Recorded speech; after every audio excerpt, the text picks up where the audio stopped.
Police मुखबिरी के शक में नक्सलियों ने जिस निर्ममता से जगदीश पटले और यदुनाथ की हत्या की है, उनके परिवार में उनकी बूढ़ी मां, पत्नी और बच्चे भी हैं। परिवार के सदस्यों की मौत, परिजनों में परिवार के सदस्य के जाने का गम, तो निर्ममता से हत्या करने वाले नक्सलियों के प्रति आक्रोश भी है।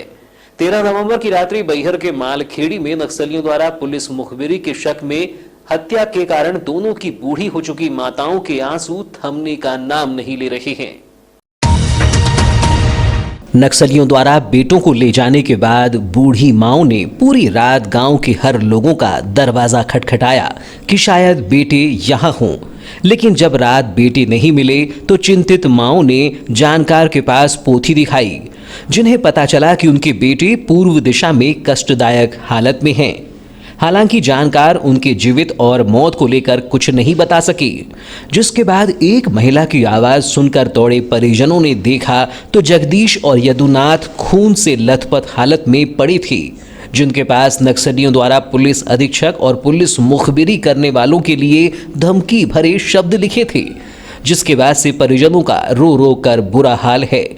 जगदीश की मां की आंखें तो रो रो कर पथरा गई हैं। रूंधी आवाज में मीडिया से बात करते हुए उसने घटना की आप बीती बयां की। लाया जगदीश भैया ने तो स्विच ऑफ कर दे कहे और मोबाइल को रखे, फिर घड़ी ला कहे तो घड़ी के लिए घर के अंदर गया लड़का, तो पुलिस भी वो ये भी गए आतंकवादी। अच्छा। उधर से घड़ी लाए और फिर निकले इधर संतोष भैया घर चल के, संतोष भैया भी साथ में था और वो जो निकले मैं ऐसे जल्दी भी चली तो कोई बिल्ली भगती है उतना भग गई और वो ये बाई को कहती हो किधर भग गए हो संतोष और जगदीश, तो ये बाई कही क्या मालूम बाई, तो फिर वो आदम पता हो गया। रात्रि में कितना लगभग समय? 7-8 बजे है। 7-8 बजे। हाँ, ज्यादा रात नहीं हुई थी। आपको लोग थे? 4 लोग थे। 4 लोग थे। आपको कैसे पता कि इनकी मृत्यु हो गई? फिर कैसे पता हुआ? फिर कितने समय पता हुआ? फिर हमने रात भर गांव भर घूमे कि कहाँ गए हमारे 2 बेटा के 2 माँ गए, हम रात भर घर के आदमी कुटाए हैं कि जगदीश गिन के साथ कोई हो का नहीं है, कहे तो कोई कहे कि कोई नहीं है। फिर सवेरे हमने पंचांग दिखवाए तो पंचांग वाले ने कहा कि पूरब दिशा के तरफ है तुम्हारा जगदीश भैया और संतोष भैया, उनको बहुत तकलीफ है, पर मरा है का जिंदा है वो नहीं बता सकता। तो उतना में एक हमारी गांव की लेडीज आई तो वो इधर कहाँ जा रही थी क्या पता, उसने चिल्लाई कि जगदीश और संतोष एक गिरे हैं, तो पूरे आदमी दौड़ते आए। 13 नवंबर की रात्रि अज्ञात हथियारबंद नक्सलियों ने मालखेड़ी निवासी जगदीश पटले और यदुनाथ यादव की निर्ममता से गोली मारकर हत्या कर दी। बताया जाता है कि इससे पहले नक्सलियों ने उन्हें बांधकर उनके साथ जमकर पिटाई की और बाद में गोली मार दी। इस घटना के बाद से गांव में मातम और आक्रोश दोनों देखने को मिल रहा है। एक साथ 2 घर के चिराग बुझ जाने से जहां पूरा गांव मातम में है, वहीं नक्सलियों की इस कायराना हरकत के बाद हर ओर गुस्सा दिखाई दे रहा है। घटनास्थल से भारत की कम्युनिस्ट पार्टी खटिया मोर्चा एरिया कमेटी का एक पर्चा मिला है, जिसमें पुलिस अधीक्षक को प्रलोभन और धमकी देकर पुलिस मुखबिरी कर उकसाने और पुलिस मुखबिरों को पुलिस मुखबिरी से बाहर आकर परिवार और जनता के साथ मिलकर रहने की बात कही गई है, अन्यथा पुलिस मुखबिरों को मौत के लिए तैयार रहने को कहा है। इस घटना के बाद पुलिस ने घटनास्थल से शव बरामद कर उन्हें बैहर लाया, जहां शवों का पोस्टमार्टम किया जाना है। वहीं तात्कालिक सहायता के रूप में परिजनों को शासन के निर्देश पर रेड क्रॉस से 5-5 लाख रुपए की राशि प्रदान की गई है। 13 नवंबर की रात्रि में नक्सलियों द्वारा बैहर थाना क्षेत्र के ग्राम मालखेड़ी में 2 आम नागरिकों 40 वर्षीय जगदीश पटले एवं 40 वर्षीय संतोष यदुनाथ यादव की निर्मम हत्या कर दी गई। मुख्यमंत्री शिवराज सिंह चौहान ने नक्सली हिंसा में मृत इन लोगों के परिवारों को हर संभव मदद देने की घोषणा की है। इसी परिप्रेक्ष्य में कलेक्टर डॉक्टर गिरीश कुमार मिश्रा ने मृतक जगदीश पटले की पत्नी पूर्वंता पटले एवं मृतक संतोष यदुनाथ यादव की पत्नी नीलू यादव को तात्कालिक सहायता के रूप में रेड क्रॉस सोसाइटी की ओर से 5-5 लाख रुपए की सहायता राशि प्रदान की है। मामले में मीडिया से चर्चा करते हुए पुलिस अधीक्षक अभिषेक तिवारी ने ग्रामीणों की हत्या को नृशंस हत्या करार देते हुए कहा, नक्सली बेगुनाह और बेकसूर ग्रामीणों को मार रहे हैं। अगर नक्सली अपने अपराधों का स्वरूप अलग दिखाने के लिए पुलिस मुखबिरी के शक में हत्या की बात कहते हैं, जबकि दोनों ही ग्रामीणों का पुलिस से कोई सरोकार नहीं था। बाइट। हाँ, ये उसमें संभवतः जो कई बार पर्चा डालते हैं कि मुखबिरी के संदेह में या वो है, परंतु ये उस ग्राम के निवासी हैं और उससे मुखबिरी से इनका संपर्क सीधा नहीं है। परंतु फिर भी नक्सलियों द्वारा जो एक बेकसूर और बेगुनाह ग्रामीणों के ऊपर ये अत्याचार या जो हत्या का उन्होंने एक नृशंस अपराध कारित किया है, तो उसके विरोध में ही उसके जो नक्सल विरोधी अभियान अपना लगातार चल रहा है आसपास के क्षेत्र में, वो है। परंतु इनका मुखबिरी से सीधा संबंध नहीं। वो उनका काम है कई बार जो अपने अपराधों को पर्दा डालने के लिए या उसको दूसरा स्वरूप देने के लिए, जैसे कि मैंने बताया कि जो बेकसूर बेगुनाह लोग हैं उनको भी अपना मुखबिर या कुछ अन्य उनके ऊपर आरोप लगाते हुए उनकी हत्या कर देना तो एक सबसे बड़ा गुनाह है, किसी की भी जान ले लेना। और उसमें पर्चे में उनके द्वारा अपना ही जो गलत चीज़ों का प्रचार प्रसार किया जाता है, तो उसके ऊपर हम लोग कार्रवाई करते भी हैं। जनता को पता भी है, ग्रामीणों के संज्ञान में रहता है कि कौन व्यक्ति क्या कर रहा है। अभिनेत्री कंगना रनावत द्वारा एक टीवी कार्यक्रम को 1947 में आजादी की मिली भीख और वर्ष 2014 के बाद मिली असली आजादी के बयान को लेकर पूरे देश में गुस्सा देखा जा रहा है। लोग इसे आजादी की लड़ाई में शहीदों का अपमान बता रहे हैं। गौरतलब हो कि अभिनेत्री कंगना रनावत द्वारा दिए गए बयान को लेकर पूरे देश में इसके विरोध में अभिनेत्री पर देशद्रोह का मामला दर्ज कर उन्हें दिए गए पद्मश्री पुरस्कार वापस लेने की मांग हो रही है, जिसको लेकर बालाघाट में भी गुस्सा देखा जा रहा है। बालाघाट जिले के मोयल क्षेत्र भरवेली में सामाजिक कार्यकर्ताओं ने भरवेली थाना प्रभारी को ज्ञापन सौंपकर देश के वीर शहीदों का अपमान करने पर अभिनेत्री कंगना को भारत सरकार द्वारा पद्मश्री पुरस्कार वापस लेने और देशद्रोह का मामला दर्ज किए जाने की मांग की। सामाजिक कार्यकर्ता इमरान खान ने कहा कि ऐसी अभिनेत्री को सरकार ने पद्मश्री पुरस्कार देकर गलत कदम उठाया है। शहीदों का अपमान करने वाली अभिनेत्री पर देशद्रोह का मामला दर्ज किया जाए। हिंदुस्तान की हीरोइन है कंगना रनावत जी। उन्होंने हमारे देश के लिए जो अपना सब कुछ बलिदान कर दिया, देश के वीर शहीदों का पूरे तरीके से अपमान किया, जो कि बहुत निंदनीय है। और उन्होंने अपने एक टीवी कार्यक्रम में कहा कि देश को जो आज़ादी मिली उस वक्त में 1947 में, वो आज़ादी नहीं, वो एक भीख थी। ये बहुत ही निंदनीय उनके शब्द हैं। और उन्होंने कहा है कि 2014 में देश को आज़ादी जो मिली है वो 2014 में मिली है। ऐसी अभिनेत्री को भारत सरकार के द्वारा पद्मश्री पुरस्कार दिया जाना ये बहुत ही गलत कदम है भारत सरकार का। तो उसी को लेकर के हम यहाँ थाना भरवेली पहुँचे हैं और हम मांग करते हैं कि पद्मश्री पुरस्कार अभिनेत्री कंगना रनावत से वापस लिया जाए। साथ ही उन पे देशद्रोह का मामला दर्ज किया जाए कि उन्होंने देश के लिए अपना, जो लाखों लोग अपना सब कुछ बलिदान अपना कर चुके हैं देश के लिए, उन लोगों का अपमान किया है, देश के शहीदों का, और उस पर देशद्रोह का मामला दर्ज किए जाने बाबत हम सारे भाई लोग और भरवेली के लोग यहाँ पहुँचे हैं, युवा। भरवेली के सामाजिक युवाओं ने महामहिम राष्ट्रपति के नाम थाना प्रभारी को ज्ञापन सौंपा। इस दौरान इमरान खान, जैकी सरभांग, विनोद ग्वालवंशी, मिलिंद भालेकर, प्रभात डोंगरे, सैफ खान, संतोष भाई, कुलदीप निगोसे, अरशद अली सहित अन्य युवा मौजूद थे। प्रदेश सरकार द्वारा शिक्षा का स्तर सुधारने के लिए अगले 3 वर्षों में उच्च गुणवत्ता और सर्व सुविधायुक्त स्कूल के तहत सीएम राइज स्कूल खोले जाने की प्रक्रिया प्रारंभ की गई है, जिसके प्रथम चरण में विकासखंड स्तर पर सीएम राइज स्कूलों को खोला जाना है।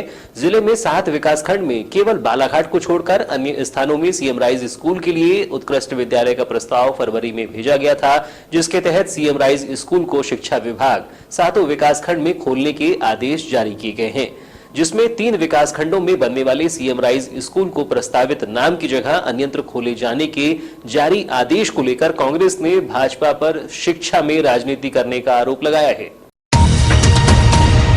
जिला कांग्रेस कार्यालय में आयोजित प्रेस वार्ता में कांग्रेस के वरिष्ठ उपाध्यक्ष शेषराम राहंगडाले ने बालाघाट, किरनापुर और लांजी में प्रस्तावित स्थान की जगह परिवर्तित कर रजीगांव, लेंडेझरी और बोलेगांव में सीएम राइज स्कूल खोलने के आदेश पर भाजपा के आयुष मंत्री रामकिशोर कावरे, आयोग अध्यक्ष गौरीशंकर बिसेन और भाजपा जिला अध्यक्ष रमेश भटेरे पर शिक्षा में राजनीति करने का आरोप लगाते हुए कहा कि भाजपा के उक्त नेताओं को क्षेत्र के बच्चों की शिक्षा की आवश्यकता से ज्यादा राजनीतिक लाभ की चिंता है, जिसके कारण वह मुख्यालय छोड़कर अपनी विधानसभा और पैतृक स्थान पर सीएम राइज स्कूल को खुलवा रहे हैं, जो न केवल शिक्षा हासिल करने वाले विद्यार्थियों को बल्कि अपने बच्चों को बेहतर शिक्षा देने वाले अभिभावकों के साथ भी अन्याय है। प्रेस वार्ता के माध्यम से सीएम राइज स्कूल को लेकर आवंटित होने वाली राशि और राजनीतिक रूप से अपने लोगों को लाभ पहुंचाने की मंशा से अभिभावकों और बच्चों की सुविधा को दरकिनार रखते हुए भाजपा नेताओं ने अपने राजनीतिक लाभ के लिए स्कूलों का स्थान परिवर्तन कराया है, जिसकी कांग्रेस निंदा करती है और इसको लेकर अभिभावकों और छात्रों के हित में कांग्रेस सड़क पर उतरकर आंदोलन के लिए बाध्य होगी। क्या मांग करते हैं? नहीं, मांग ये करते हैं कि जहाँ बच्चों की संख्या ज़्यादा है, जहाँ ज़्यादा बच्चों को एजुकेशन मिल सकता है, तो स्कूल उसी जगह खुले। गाँव में कौन पढ़ने जाएगा? और लेने देने में कितने बच्चे हैं?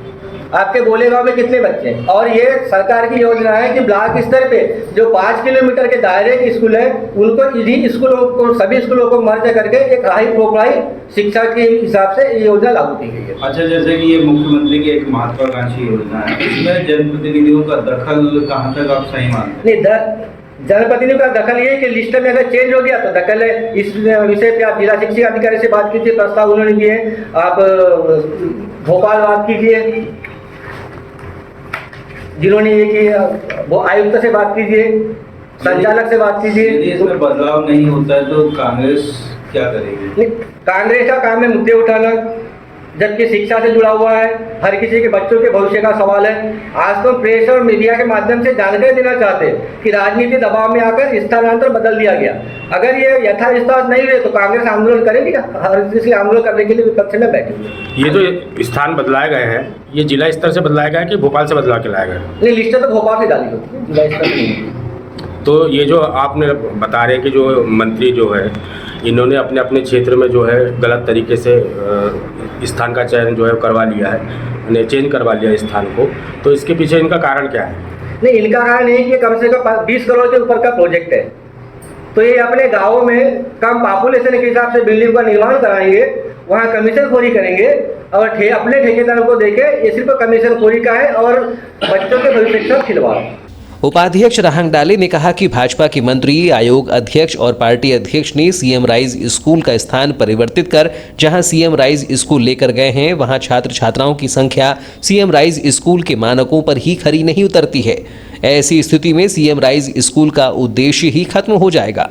अब मुख्यालय छोड़कर अभिभावक अपने बच्चों को गाँव में स्कूल पढ़ाने भेजेंगे, जिससे क्या स्थिति होगी इसका अंदाजा लगाया जा सकता है। प्रेस वार्ता में उपाध्यक्ष शेषराम राहंगडाले, श्याम पंजवानी, उमेद लिल्हारे, दुर्गा कसार, जीतू बर्वे, मानू यादव और प्रकाश बनोटे मौजूद थे। सिकलिंग बीमारी से पीड़ित बालिका की जिला अस्पताल में इलाज के दौरान समय पर रक्त न मिलने के चलते मौत हो गई है, जिसे अस्पताल प्रबंधन की लापरवाही बताया जा रहा है। इस मामले में शनिवार को ओबीसी महासभा के जिला अध्यक्ष समेत अन्य ने विरोध कर इस मामले की उचित जांच किए जाने की मांग की है। जिलाध्यक्ष सौरभ लिल्हारे ने बताया कि किरनापुर क्षेत्र के परसवाड़ा निवासी रितु बोरकर सिकलिंग की बीमारी से पीड़ित है, जिसके चलते उसे समय समय पर रक्त की आवश्यकता पड़ती है और उसे जिला अस्पताल में भर्ती कराया गया था, लेकिन रक्त चढ़ाने के दौरान डोनर न मिलने के चलते उसे समय पर रक्त नहीं चढ़ाया गया, जिसके चलते ही उसकी मौत हो गई है। उन्होंने बताया कि सिकलिंग के मरीज को निःशुल्क रक्त दिया जाता है, बावजूद इसके अस्पताल प्रबंधन द्वारा की गई लापरवाही गलत है। उन्होंने बताया कि जिला अस्पताल की रक्त इकाई में वर्तमान समय में 92 यूनिट रक्त उपलब्ध है, जिसमें से 85 यूनिट रक्त ओ पॉजिटिव है। बावजूद इसके सिकलिंग पीड़िता को रक्त न चढ़ाना प्रबंधन की लापरवाही को उजागर करता है और ये लापरवाही का ही नतीजा है कि पीड़ित की असमय मौत हो गई। जिस ब्लड ग्रुप की बात हो रही, ओ पॉजिटिव ब्लड की उसको जरूरत थी। जब बालाघाट जिला हो या संपूर्ण देश की बात करें, मध्य प्रदेश की बात करें, ओ पॉजिटिव ब्लड ग्रुप कोई भी ऐसा ब्लड बैंक नहीं होगा संपूर्ण देश में जहाँ पे ओ पॉजिटिव ब्लड उपलब्ध नहीं रहता है। अभी मैंने जानकारी पता किया हूँ तो टोटल 92 यूनिट ब्लड बैंक में उपलब्ध है। 92 में 85 यूनिट ओ पॉजिटिव ब्लड उपलब्ध है और वही ओ पॉजिटिव ब्लड उस बच्ची को नहीं मिलने के कारण उसकी मृत्यु हो गई। मैं आपको बता दूं कि जो बालाघाट ज़िले में जो सैकड़ों सामाजिक संस्थाएं समय समय पे रक्तदान शिविर आयोजित करती है। दूर दूर ग्रामीण क्षेत्रों में आज संपूर्ण जागरूकता आ चुकी, युवा बढ़ चढ़ के रक्तदान करते। इसके पूर्व जो CMO साहब थे AK जैन साहब, जो सामाजिक संस्थाओं को, जैसे किसी ने 60 यूनिट ब्लड डोनेट किया जिला चिकित्सालय को, तो 60 यूनिट पे हमको 20 कूपन जिला चिकित्सालय के द्वारा दी जाती थी। तो 20 कूपन देने के बाद जब भी हमारे पास में किसी का फ़ोन आता था, कोई ब्लड की आवश्यकता महसूस करता था, तो हम लोग उस कूपन के माध्यम से उस पीड़ित की मदद कर दिया करते थे। लेकिन जो पूर्व में जो CMO साहब थे AK जैन साहब, उन्होंने कूपन व्यवस्था को टोटल बंद कर दिया। और वर्तमान में सैकड़ों जो सामाजिक संस्थाएं काम कर रही हैं, हम जैसे साथी लोग काम कर रहे हैं। जब भी जिला चिकित्सालय के ब्लड बैंक में किसी की मदद के लिए, ब्लड उपलब्ध कराने के लिए कर्मचारियों को फ़ोन करते, तो उनके द्वारा टाल मटोल किया जाता है। बताया गया कि शहीद भगत सिंह जिला अस्पताल में जरूरतमंदों की मदद के लिए रक्तदान करने वाले लोगों को पहले कूपन दिया जाता था, जिसके चलते रक्तदाता आवश्यकता पड़ने पर जरूरतमंद की बिना डोनर व निःशुल्क मदद कर पाती थी। लेकिन पूर्व के सिविल सर्जन द्वारा इस व्यवस्था को बंद कर दिया गया, जिससे रक्त इकाई के कर्मचारी अपनी मनमानी कर रहे हैं और जरूरतमंद रक्त के लिए परेशान हो रहे हैं। उन्होंने बताया कि इस मामले में कलेक्टर से शिकायत कर उचित जांच कर कार्यवाही की मांग की जाएगी।